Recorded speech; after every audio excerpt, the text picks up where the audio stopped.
Penantian penduduk di 9 buah kampung dalam kawasan Dewan Undangan Negeri Dun Tulit untuk menikmati jalan berturap berakhir tidak lama lagi. Kerja naik taraf Jalan Bomboy Kindasan Minawo kini giat dilaksana. Projek naik taraf jalan sejauh 4.5 km ini menelan kos RM29 juta dijangka siap dalam tempoh setahun. Ia dilaksana di bawah skim naik taraf Jalan Standard Road Type SRT, iaitu SRT3 ke SRT1, iaitu jalan berbatu kelikir bertanah kepada jalan berturap. Sejak 3 tahun program ini dilaksanakan, ada lebih 10 jalan telah dinaik taraf kepada jalan beraspal. Jadi ini adalah merupakan jalan-jalan yang sudah lama dalam keadaan tidak berturap. Dato' Shah Hilmi ditemui pemberita selepas melawat tapak projek naik taraf jalan di Kampung Bomboy, Suk. Kita berasa bertuahlah sebab dipilih ataupun seolah-olah impian kita tercapai, ya, dapat merasa pada akhirnya jalan akan diturap. Berterima kasih juga kepada kami punya wakil rakyat, Datuk Pulau Biawang, karena berusaha bersungguh-sungguh untuk mempercepatkan kelulusan naik taraf pengaspalan dari Kampung Bomboy hingga ke Kampung Kindasan. RM20 juta diperuntukkan di bawah inisiatif pemerkasaan kawasan rukun tetangga KRT. Ia antara usaha Kementerian Perpaduan Negara memperkukuhkan peranan KRT sebagai penggerak komuniti progresif. Ketua Setiausaha Kementerian Perpaduan Negara Dato' Ruji Ubi berkata, usaha yang digerakkan Jabatan Perpaduan Negara dan Integrasi Nasional JPNIN itu bagi menyokong pelaksanaan program pembangunan komuniti dan ekonomi setempat.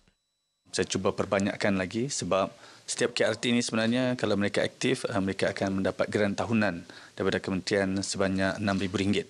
Jadi dalam sebulan dua ni pun lebih kurang 5 KRT baru telah ditubuhkan di seluruh Sabah. Dato' Ruji ditemui pemberita selepas mengadakan kunjungan hormat terhadap Yang di-Pertuan Negeri Tun Musa Aman di Istana Seri Kinabalu. Inisiatif RT Progresif merangkumi 8 bidang tumpuan dengan 2 bidang wajib, iaitu ekonomi dan sara hidup. Setakat ini, 1,121 KRT aktif di Sabah serta 142 tabika perpaduan menjadikannya negeri paling aktif melaksanakan inisiatif perpaduan di peringkat akar umbi. Dalam pada itu, Sabah akan menjadi tuan rumah sambutan Minggu Perpaduan Peringkat Kebangsaan yang akan diadakan di Sandakan 28 hingga 29 Jun depan. Pesta Keamatan bukan sekadar warisan masyarakat Sabah, sebaliknya sumber ekonomi berteraskan budaya. Persembahan kebudayaan, pameran kraftangan dan makanan tradisi merupakan antara produk yang mampu menjana pendapatan kepada penggiat seni dan komuniti kreatif. Menteri Pelancongan Kebudayaan dan Alam Sekitar Sabah, Datuk Seri Panglima Christina Liu berkata, sambutan Pesta Keamatan juga merupakan inisiatif pemerkasaan identiti terutama kepada generasi muda. Beliau berucap merasmikan sambutan Pesta Keamatan peringkat Bandaraya Kota Kinabalu.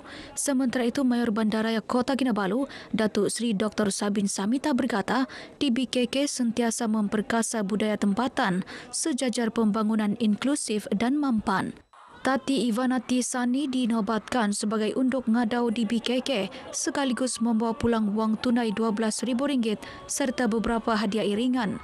Tempat kedua dan ketiga pula dimenangi Tati Cerap Shalina Kasdi dan Tati Nilmui Muhari. Anugerah Perkhidmatan Cemerlang APC merupakan perkhidmatan terhadap usaha gigih kaki tangan dalam merealisasikan visi dan misi sesebuah kementerian. Justru Timbalan Ketua Menteri Datuk Shah Hilmi Yahya berharap Majlis APC dapat menyemai budaya kecemerlangan berterusan dalam kalangan penjawat awam. Berucap dalam Majlis APC Kementerian Kerja Raya Sabah KKRS tahun 2024 di Ibu Negeri, Datuk Shah Hilmi merangkap Menteri Kerja Raya juga berharap APC berupaya menerapkan nilai-nilai integriti, dedikasi dan accountability dalam kalangan penjawat awam. Ini kerana penjawat awam memainkan peranan penting dalam menjayakan Pelan Pembangunan Sabah Maju Jaya SMJ. Datuk Shah Hilmi juga berkata KKRS berhadapan cabaran besar dalam menyediakan keperluan asas untuk rakyat seperti air, jalan raya, sistem pembetungan, pengangkutan dan perlabuhan. 245,955 anak Sabah mendapat manfaat bantuan pendidikan sepanjang Mac 2021 hingga Disember 2024. Ia melibatkan peruntukan RM848.26 juta yang disalur menerusi 5 program bantuan bagi memperkasa modal insan di bawah Hala 7 Sabah Maju Jaya SMJ. Iswadiman Samsudin ada butirannya.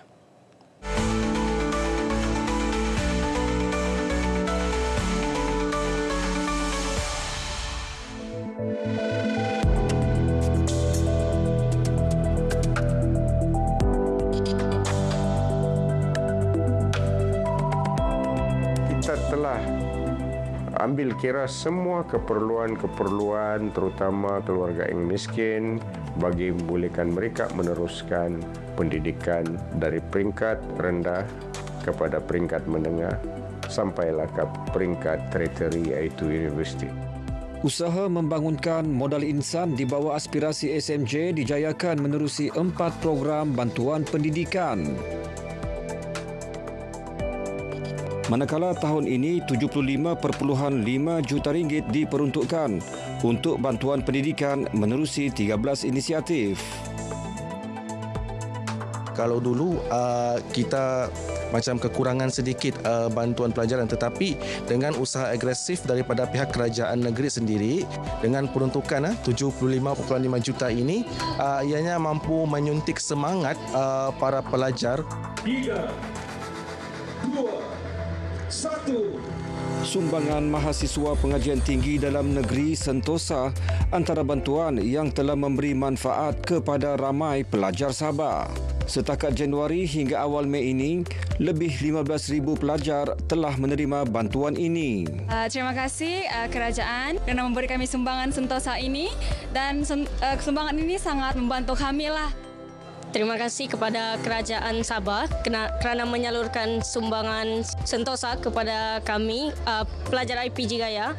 Sekurang-kurangnya dapatlah mengurangkan beban.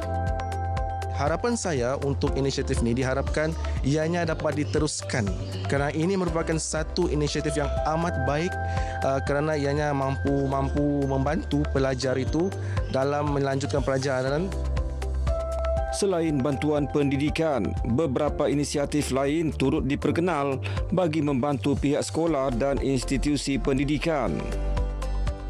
Usaha kerajaan negeri mewujudkan pelbagai inisiatif berlandaskan elemen kelima dasar Hala 7 Sabah Maju Jaya SMJ ini diyakini akan dapat melahirkan modal insan berdaya saing, berkemahiran dan berkualiti tinggi.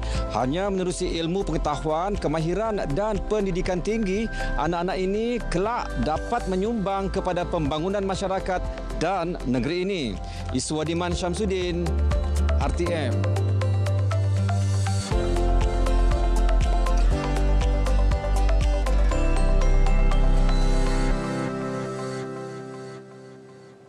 Bakal Jemaah Haji Sabah diminta agar sentiasa menjaga nama baik negara dengan mematuhi undang-undang Kerajaan Arab Saudi sepanjang berada di Tanah Suci Mekah. Saya juga ingin mengambil kesempatan ini untuk mengingatkan dan menasihatkan para bakal jemaah haji ini agar terus memelihara peradaban, tata tertib dan juga peraturan, khususnya di dalam mematuhi segala peraturan dan undang-undang yang telah ditetapkan oleh Kerajaan Saudi Arabia. Datuk Nizam yang juga Adun Abbas ditemui pemberita selepas majlis pelepasan kumpulan pertama 92 bakal jemaah haji Tawau di lapangan terbang Tawau. Sementara itu, Adun Kukusan Datuk Rina Jainal pula menasihati bakal jemaah haji agar menjaga kesihatan fizikal dan mental. Semoga mereka semua beroleh kesihatan dan kesejahteraan sepanjang menempuhi ibadah di sana. Ya, kita tahu banyak cabaran ya dalam masa lebih kurang sebulan menunaikan ibadah di sana. Seramai 207 jemaah haji dari Tawau terpilih menunaikan rukun Islam ke-5 tahun ini. Baik, sekian paparan berita pagi Sabah kali ini. Menyusul selepas ini berita pagi Sarawak bersama Lydia Yusrina di Kuching. Dari sungai hingga segara Palestin, pasti merdeka.